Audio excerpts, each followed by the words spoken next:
Friends, मैं लक्ष्य और आपका स्वागत है आपके अपने यूट्यूब चैनल मैथ्स विथ लक्ष्य में। तो जैसा कि हम लोगों ने कल के वीडियो में चतुर्भुज के बारे में जाना, अगर आपने वो वीडियो नहीं देखी है तो डिस्क्रिप्शन में आपको उसका लिंक मिल जाएगा, आप जाकर उस वीडियो को देख सकते हैं।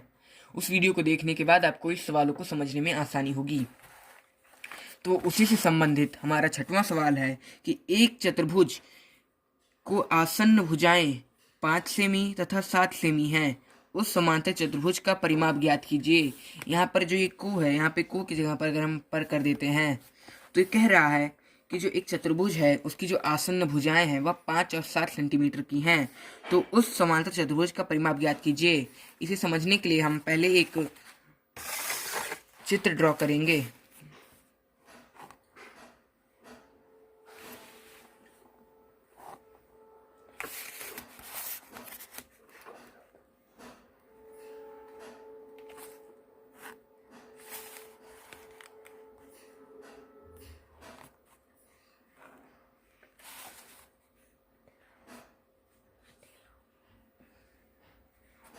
जैसा कि क्वेश्चन में दिया हुआ था कि इसकी दो भुजाएं हैं जो एक 5 सेंटीमीटर की एक 7 सेंटीमीटर की है। हम कह सकते हैं कि अगर ये 5 सेंटीमीटर की है और ये 7 सेंटीमीटर की है तो समांतर है, तो आमने सामने की भुजाएं बराबर होंगी।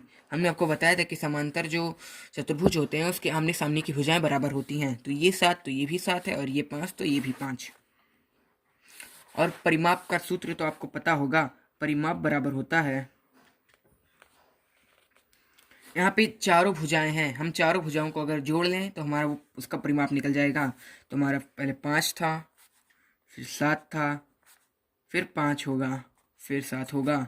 हम इसे ब्रैकेट में करके हम यहाँ पे सेमी लगा देते हैं कि सब सेमी में ही है। इसे जोड़ने पर हमें 24 मिलता है। ये हमारा आंसर है। हमारे पहला लक्ष्य क्वेश्चन सॉल्व हो चुका है। इसी से संबंधित हमारा ये 7वां सवाल है।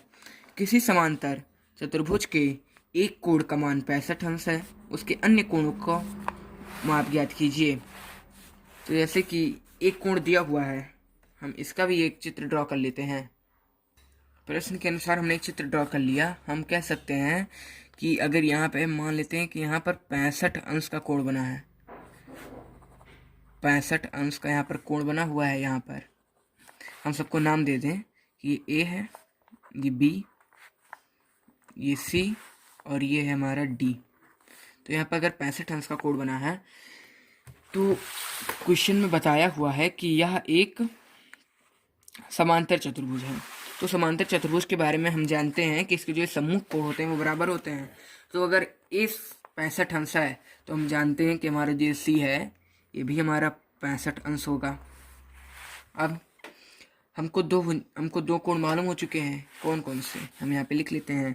हमारा जो कोण ए है और जो एक कोण सी है, ये दोनों है 65 अंश के। हमको दो कोण मालूम हो गए। अब हमें ए मालूम है। हमने आपको बताया कि देखिए ए और डी जो हैं वो एक ही लाइन पर हैं, एक लाइन पर है। तो हमने आपको बताया कि एक लाइन पर कुल 180 अंश के कोणों का निर्माण होता है, 180 अंश के कोणों का। तो यहाँ पर 65 अकेले है, तो डी का निकालने के लिए हमने आपको एक फार्मूला बताया था, एक रैखिक युग्म। तो उसके अनुसार हम 180 में से अगर 65 को माइनस कर दें तो हमें मिलता है 115। तो हम कह सकते हैं हमारा जो ये डी है ये 115 अंश का है। अगर हमारा जो ये डी 115 अंश का है तो यहाँ पर भी हम सम्मुख कोणों का करते हैं। तो डी और बी सम्मुख कोण है, तो हम कह सकते हैं कि हमारा जो ये कोण डी है और जो ये कोण बी है दोनों कितने अंश के हो गए, 115 अंश के। तो हमको सारे कोण मालूम हो गए। ए सी है 65 अंश के, बी डी है 115 अंश के, चारों कोण मालूम हो गए। हमारा सवाल सॉल्व हो गया। हम अगले सवाल पर चलते हैं। किसी समांतर चतुर्भुज के दो आसन्न कोणों का अनुपात 1:2 है, उस समांतर चतुर्भुज के सभी कोणों को ज्ञात कीजिए। इसको निकालने के लिए हमें एक चित्र ड्रॉ करना पड़ेगा। जैसा कि प्रश्न में दिया है कि इसके दो आसन्न कोण हैं, एक है जो कि है 1:2 में। तो हम जो आसन कोण है, एक आसन कोण पे मतलब कि हमारा जो एक आसन भुजा है इसमें दो कोण बनेंगे आसन वाले, एक यहाँ बनेंगे और एक यहाँ बनेंगे। दो कोणों का निर्माण होगा। अगर हम इसे 1 मान लें और इसे 2 मान लें तो 1:2 में हो गए। तो अब इसी को हम हल करते हैं। हम जानते हैं कि जो आसन भुजा होता है इस पे कुल मिला के 180 अंश का होता है कोण का निर्माण। तो हम कह सकते हैं कि जो हमारा 1 है, हम सब में x लगा सकते हैं आगे। तो हमारा जो ये x हो गया और हमारा ये हो गया 2x को जोड़ने पर हमें 180 अंश प्राप्त होगा। हम इसे जोड़ लेंगे तो हमें मेरा प्राप्त होता है 3x बराबर, हम 180 अंश कर लेते हैं। x को रोकने पर 180/3 हो जाएगा। इसे हम काटेंगे, हमें 60 अंश प्राप्त होता है। हमारा x बराबर हो गया 60 अंश। x बराबर है 60 अंश। 2x का मान निकालने के लिए हम x की वैल्यू को हम 60 में पुट रखेंगे। तो हम यहाँ पे 60 × 2 कर देंगे, हमें प्राप्त होता है 120। तो हमारा ये था 1 का वैल्यू हमारा आया 60 और 2 का आया हमारा 120। वही चीज़ हम यहाँ करें कि बुक में दिया है कि यह समांतर चतुर्भुज है। तो हमें यहाँ का मालूम है कि 60 है, तो हम कह सकते हैं कि इसका जो समांतर है ये यहाँ भी 60 होगा। अगर हम फिर इसमें नाम दे दें, ये A है, ये B है, ये C है और ये D है, तो ये AC फिर सम्मुख कोण हो गए और BD भी सम्मुख कोण हो गए। तो B हमारा 120 है, आप देख पा रहे होंगे B हमारा 120 अंश आया है, तो C भी 120 होगा, मतलब D भी 120 होगा और A और C। तो हम कह सकते हैं कि हमारा जो कोण A है और कोण C ये 60 अंश हो गए अब सामने के, और B 120 आया है तो D भी 120 होगा। अगर आपको यह अभी नहीं समझ में आ रहा है तो आप हमारी पिछली वीडियो को जाकर आप देख सकते हैं, उसमें हमने सारी चतुर्भुज के बारे में बताया है। उस वीडियो को देखने के बाद आपको इस सवाल को समझने में बहुत आसानी होगी। D हमारा 120 आ गया, हमारी दोनों कोण निकल गए, चारों कोण, 2 कोणों की मदद से हमने चारों कोण निकाल लिए। सवाल भी सॉल्व हो गया। हमारा अगला क्वेश्चन है, किसी समांतर चतुर्भुज की 2 भुजाओं का अनुपात 3:5 है। यदि उसका परिमाप 80 सेंटीमीटर है तो उसकी भुजाओं की माप ज्ञात कीजिए। ये भी हम जानते हैं कि चतुर्भुज का जो परिमाप निकालने के लिए हम क्या करते हैं, हम करते हैं दो ब्रैकेट L + B और हमारे यहाँ पे परिमाप निकल आता है। पर हम 2 ब्रैकेट करेंगे तो हमारा एक जो है वो है 3, हमारा जो एक है वो है 3 और एक है 5। तो यहाँ पे हम रख देते हैं। हमने आपको बताया कि हम हमेशा 3x करके रखेंगे। यहाँ पे हमारा 5x और हमारा जो परिमाप आया है वो यहाँ पर दिया हुआ है 80। तो अभी इसी चीज़ को हम सॉल्व करेंगे। हम यहाँ पे 2 रखेंगे, 5 3 8 x बराबर 80।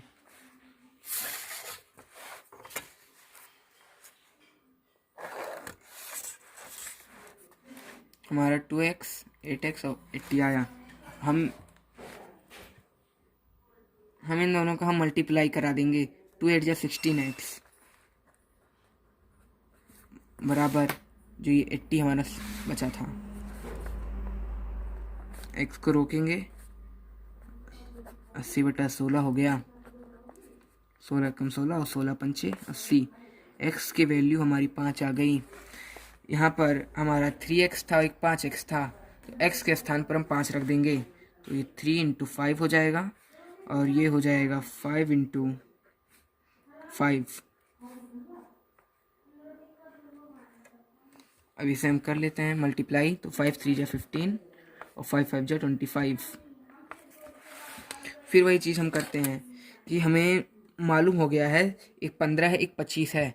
तो वही हम अपने माइंड में अगर हम बनाएं कि एक यहाँ 15, एक यहाँ 25, तो हम जानते हैं कि ये आमने सामने के बराबर होगी। तो हम जैसे कि हम आपको हम फिर से बनाकर बता देते हैं।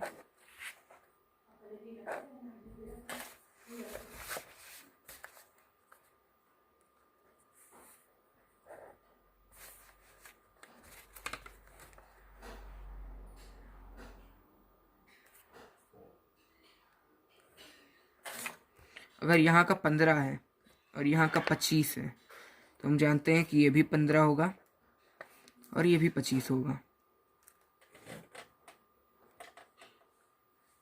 यहाँ का 15 है तो यहाँ का भी 15, यहाँ का 25 तो यहाँ का भी 25। बस इसी से हम कर सकते हैं कि जो ये हमारा, बस आप समझ सकते हैं कि आमने सामने के बराबर होती है। तो हमारा 15 25, 15 25, फिर हम 15 25 कर देंगे, हमारा उत्तर आ गया। हमारा अगला सवाल है, संलग्न चित्र में इसका चित्र यहाँ पर दिया हुआ है। एक्स तथा वाई के मान ज्ञात कीजिए। एक्स तथा वाई के मान ज्ञात करने हैं। ये भी बहुत इजी सवाल है। जैसे आप देख पा रहे होंगे कि सी पर हमारा 60 अंश का कोण बना है और हम जानते हैं कि एक लाइन पर 180 अंश का कोण बना होता है। तो जैसे यहाँ पर अकेला 60 का है, तो यहाँ पर भी जो भी कोण मिला होगा, इन दोनों को ऐड करने पर हमें 180 प्राप्त होगा। तो अब हम इसको हटाकर देख लेते हैं कि हाँ हमारे कितने अंश के कोण का निर्माण होगा।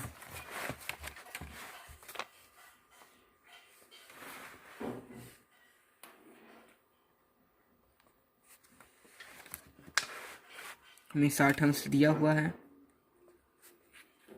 हमने घटा लिया, हमें 120 अंश प्राप्त होता है। हमारा 120 अंश का यहाँ पे पूरे का कोण का निर्माण होगा। पूरे पे 120 अंश का कोण का निर्माण होगा।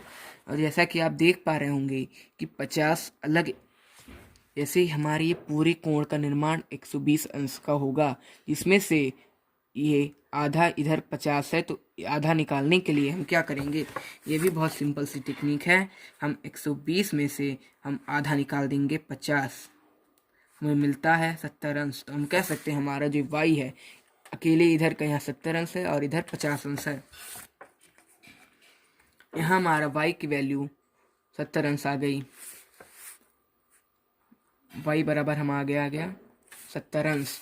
अब हम इसमें अगर हम और देखें तो y और x आपको क्या लग रहे हैं, y और x आपको एकांतर कोण लग रहे होंगे। अगर आपने हमारी समांतर रेखाएं और कोणों के बारे में नहीं जाना, तो उसका भी लिंक आपको हम डिस्क्रिप्शन में दे देंगे, आप वो भी वीडियो जाकर देख सकते हैं।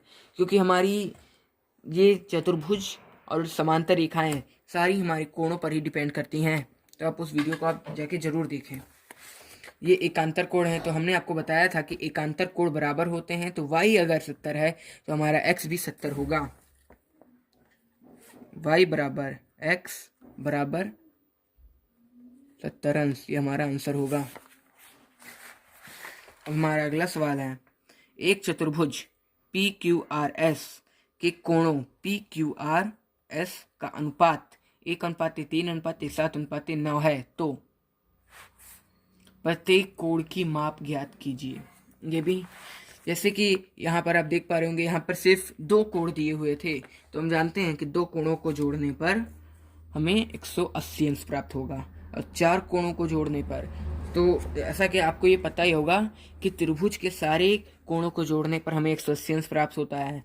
चतुर्भुज के सारे कोणों को जोड़ने पर हमें 360 अंश प्राप्त होता है। तो अभी ये चतुर्भुज का चैप्टर चल रहा है, तो जब 4 कोने हों और चारों कोण हो, तो उनको जोड़ने पर हमें 360 अंश का कोण प्राप्त होगा। तो हम इसको भी हम जोड़ेंगे और हमने आपको बताया कि सब में हम x लगा देते हैं। तो जो सिंगल है उसको हम सिर्फ x से रखते हैं, जो एक है उसको सिर्फ x से रखेंगे।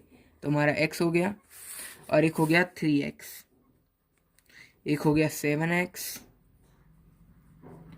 और एक हो गया 9x, जिसे जोड़ने पर हमें 360 अंश प्राप्त होते हैं। इसको हम जोड़ेंगे तो 9 16 16 से हमें 20x प्राप्त होता है, बराबर 360 अंश।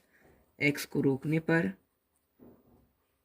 360/20, इसे हम काटेंगे हमें 18 अंश प्राप्त होता है। हमारी x की वैल्यू आ गई 18 अंश। अब हमारा जो सिंगल x था उसका तो 18 निकल गया। हमारा ये 3x है, तो हम जानते हैं कि हमें x की जगह 18 फिट कर देना है। हमें मिल गया 54 अंश मिल गया। 7 के जगह हम x के जगह हम यहाँ भी रख देंगे। 7 इंटू 18 हमें 126 अंश प्राप्त होता है। 9 और 98 ये हमारा आ गया 162 अंश। तो हमें सारे कोड मिल गए 18, 54, 126 और 162। अगर आपको उत्तर चेक करना हो तो आप सबको जोड़ लें। अगर आप सारे कोणों को जोड़ दें और आपको 360 अंश मिल जाए तो आप समझ सकते हैं कि हमारा उत्तर बिल्कुल सही है। हम अगले सवाल पर चलते हैं। क्या यह एक समलंब है? यदि है तो क्यों? जैसे यही हमारा जो क्वेश्चन है ये इसी सवाल का है। तो समलंब के बारे में हमने आपको बताया कि इसके सारे कोण अलग होते हैं।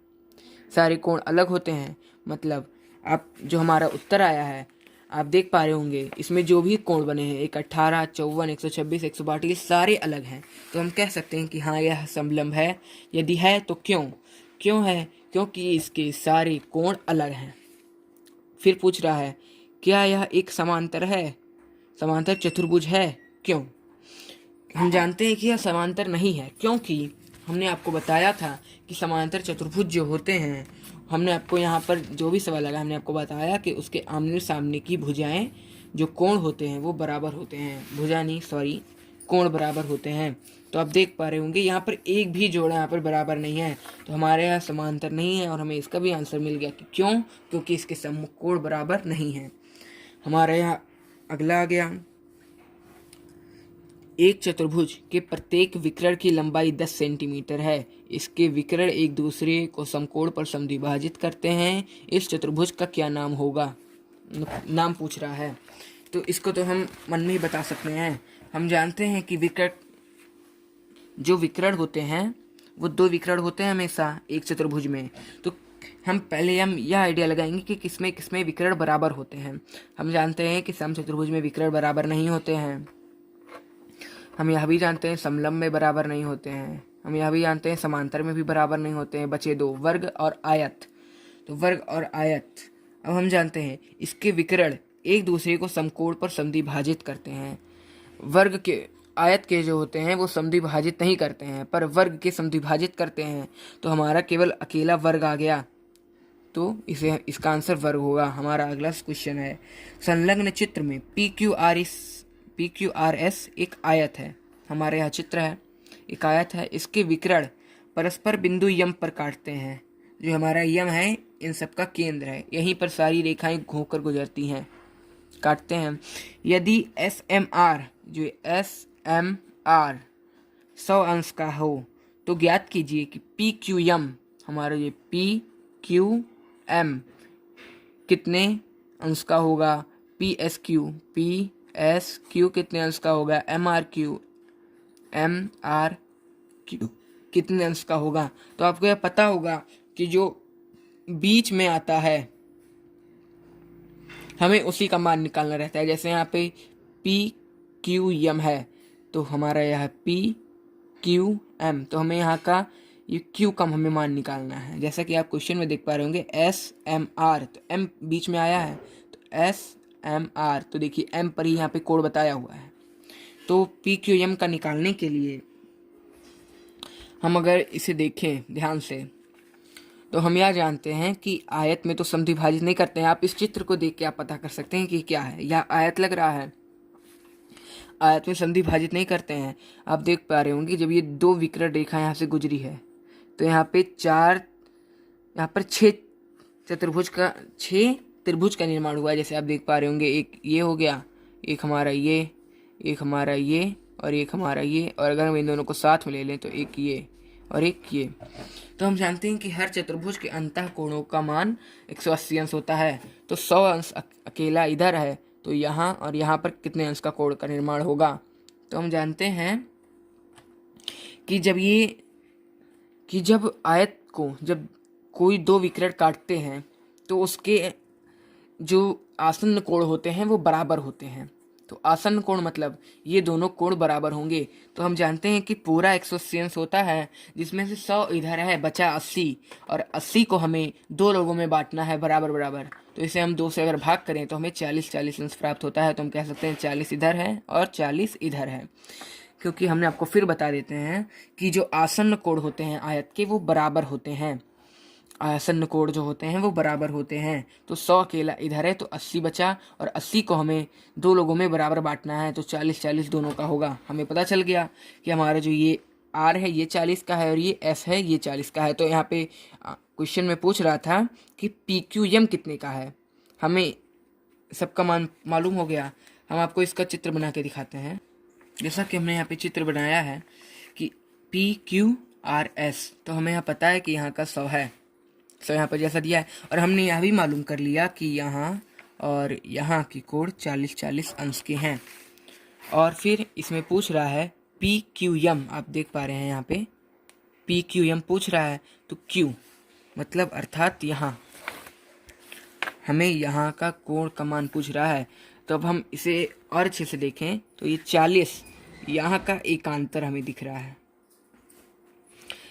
हम आपको फिर बता दें कि जो ये सारे चतुर्भुज के सवाल हैं ये सारे समांतर रेखा और कोणों पर डिपेंड करते हैं। तो आप उस वीडियो को जरूर जाकर देखें, तभी आपको ये समझ में आएगा। तो 40 यहाँ है तो 40 यहाँ भी होगा, क्योंकि यह एकांतर है। हमें पी क्यू एम मालूम हो गया 40।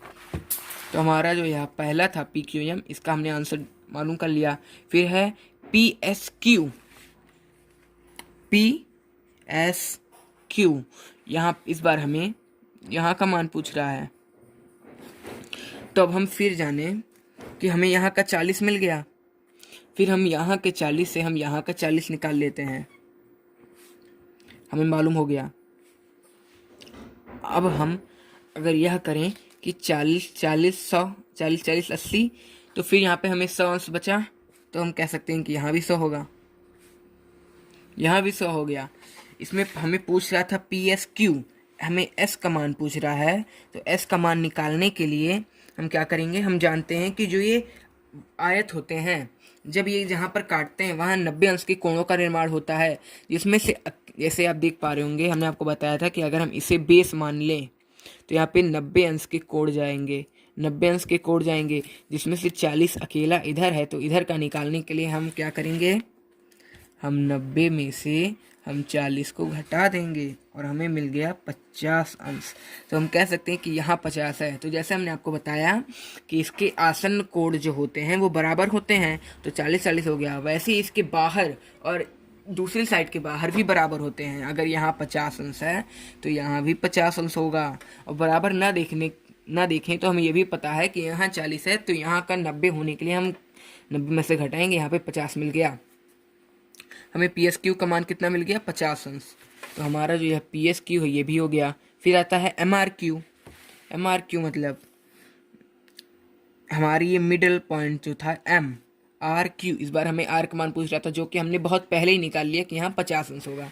तो हमारा ये भी निकल गया। ये वाला जो हमारा 14वां सवाल है वो हम आपको अगली वीडियो में बताएंगे। इसके आगे की जानकारी के लिए आप हमारे चैनल को सब्सक्राइब करें। इसके आगे की वीडियो आपको कल मिलेगी। तब तक के लिए जय हिंद, जय भारत। Thanks for watching. आपको कुछ भी डाउट हो तो आप हमें ज़रूर कमेंट करें, हम आपको दोबारा इसकी वीडियो बनाकर अपलोड करेंगे।